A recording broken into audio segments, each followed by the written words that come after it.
بسم اللہ الرحمن الرحیم اعوذ باللہ من الشیطان الرجیم بسم اللہ الرحمن الرحیم الحمدللہ والصلاۃ والسلام علی اہلہا اما بعد بسم اللہ الرحمن الرحیم۔ قرآنی معلومات کے حوالے سے دوسری نشست آج ہم حاضر خدمت ہیں، اور آج ہماری جس جہت پر گفتگو ہوگی وہ ہے اسماء قرآن۔ اسماء قرآن مختلف ہیں، ہم صرف ان اسماء پر اکتفا کریں گے جو خود قرآن مجید میں ذکر ہوئے ہیں۔ پہلا اسم قرآن مجید کا جو قرآن مجید میں ذکر ہوا وہ خود قرآن ہے۔ قرآن اسم مختلف جگہوں پر ذکر ہوا، ہم چند ایک کی مثال دیں گے۔ سورہ مزمل میں جیسے کہ ارشاد ہوا بسم اللہ الرحمن الرحیم ورتل القرآن ترتیلا، اور اس کے علاوہ سورہ واقعہ میں ارشاد ہوتا ہے کہ یہ قرآن کریم ہے کتاب مکنون میں، اور اسے کوئی بھی چھو نہیں سکتا سوائے مطہرون کے۔ اور اس کے علاوہ سورہ حشر میں اس قرآن کو اس شان کے ساتھ استعمال کیا گیا، آیت نمبر 21، لو انزلنا ھذا القرآن علی جبل لرأیتہ خاشعا متصدعا من خشیت اللہ، اگر ہم اس قرآن کو پہاڑوں پہ نازل کرتے تو وہ اللہ تعالیٰ کی خشیت کو برداشت نہ کر سکتے بلکہ ریزہ ریزہ ہو جاتی۔ اس کے علاوہ بھی مختلف جگہوں پر اس قرآن کو استعمال کیا گیا۔ اب سوال یہاں پر یہ پیدا ہوتا ہے لفظ قرآن کے کیا معنی ہیں؟ علماء نے لفظ قرآن کے مختلف معنی لیے ہیں۔ بعض علماء کہتے ہیں قرآن کے معنی جمع کرنے کے ہیں، کیونکہ قرآن کے اندر تمام علوم کو جمع کر دیا گیا ہے، اس لیے اسے قرآن کہا گیا۔ دوسرا قول کہ قرآن کے معنی تلاوت کرنے کے ہیں، کیونکہ اسے زیادہ پڑھا جاتا ہے، زیادہ پڑھے جانے والی کتاب، اس لیے اسے قرآن کہا جاتا ہے۔ تیسرا قول کہ قرآن بمعنی حفظ استعمال ہوا، کیونکہ اس زمانے میں کتابت کا اتنا رواج نہیں تھا، کتابت اتنی رائج نہیں تھی، اس لیے عرب جو اہم چیزیں ہوتی تھیں انہیں حفظ کر لیا کرتے تھے، اس لیے اسے قرآن کہا جاتا ہے۔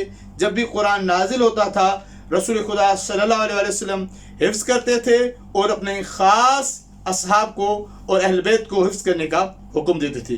چوتھا معنی بعض علماء نے کہا کہ قرآن مقرون کے معنی میں استعمال ہوا ہے، یعنی ملا ہوا ہونا، کہ قرآن کی آیتوں اور صورتوں کا آپس میں ربط ہے، اس لیے اسے قرآن کہا گیا۔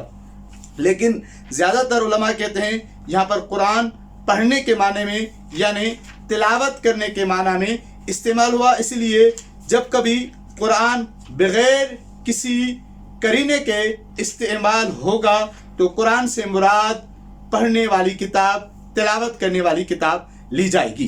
قرآن کے دیگر اسماء میں سے ایک قسم ذکر ہے، جیسے سورہ مبارک حجر میں ارشاد ہوا بسم اللہ الرحمن الرحیم انا نحن نزلنا الذکر وانا لہ لحافظون، سورہ حجر آیت نمبر 9، کہ ہم نے اس ذکر کو نازل کیا اور اسی کی حفاظت کا ذمہ ہم نے خود اپنے ذمہ لیا ہے۔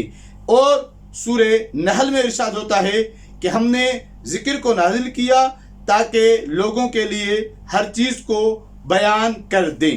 اور اس کے علاوہ سورہ انبیاء میں آیت نمبر 50 میں ارشاد ہوا کہ ہم نے اس ذکر کو نازل کیا جو کہ مبارک ہے۔ اور اس کے علاوہ مختلف جگہوں پر اس لفظ ذکر کو استعمال کیا گیا۔ جب قرآن ذکر ہے تو اس کے ساتھ جو چیز استعمال کی گئی وہ اہل ذکر ہیں، یعنی جن کے لیے ارشاد ہوتا ہے فَاسْأَلُوا أَهْلَ الذِّكْرِ، بتحقیق پوچھو اہل ذکر سے۔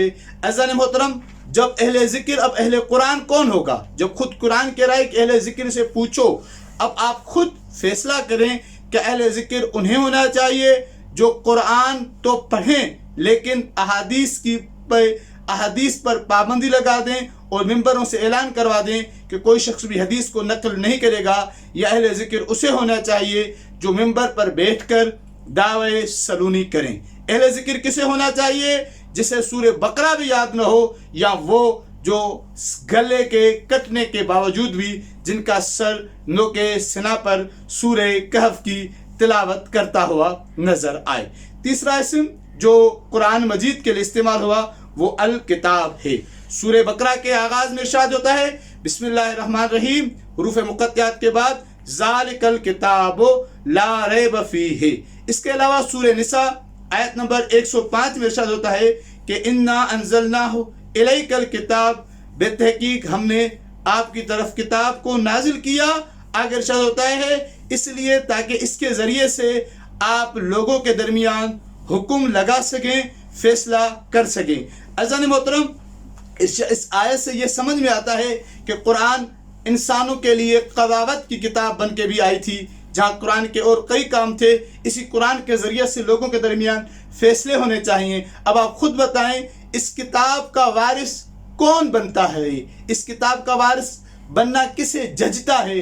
آیا اسے جو ہر فیصلے کے بارے میں یہ کہے کہ میں نہیں جانتا، یا اسے جو یہ دعویٰ کرتا ہوا نظر آئے اگر میرے لیے مسند قضاوت کو بچھا لیا جاتا تو میں اہل توریت کو توریت میں سے فیصلہ دیتا، اہل انجیل کو انجیل میں سے فیصلہ دیتا، اہل زبور کو زبور میں سے فیصلہ دیتا، اور اہل قرآن کو قرآن میں سے فیصلہ دیتا، اور ہر کتاب یہ پکار اٹھتی جو علی ابن ابی طالب نے فیصلہ کیا ہے وہی حق ہے. عزیزان محترم، قرآن کے لیے ایک اور اسم جو قرآن کے اندر ذکر ہوا وہ فرقان ہے.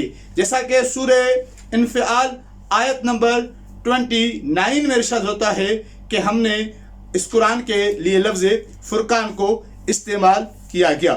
عزیزان محترم، فرقان کا کیا معنی ہے؟ فرقان سورہ ملک میں سورہ فرقان میں معذرتاً سورہ فرقان آیت نمبر 1 میں بھی لفظ فرقان استعمال ہوا. قرآن کے فرقان کے معنی ہے فرق کرنے والے، حق اور باطل کے درمیان فرق کرنے والی کتاب قرآن کو فرقان بھی کہا گیا، کہ قرآن کے ذریعے حق اور باطل کے درمیان فرق ہے.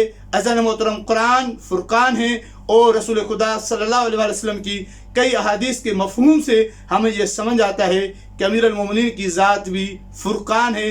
جیسے قرآن کے ذریعے سے حق و باطل کے درمیان فرق ہوتا ہے، ویسے ہی امیر المومنین کے نام اور ان کی ولایت کے ذریعے سے حق و باطل کے درمیان فرق ہوتا ہے. آخر میں دعا ہے کہ خداوند عالم ہمیں حق و باطل کو سمجھنے کی توفیق عطا فرمائے، حق کی پیروی کرنے کی توفیق عطا فرمائے، اور امام زمانہ اجل اللہ تعالیٰ فرجہ الشریف کے اصحاب و انصار میں ہمیں شمار فرمائے. وما علینا الا البلاغ المبین.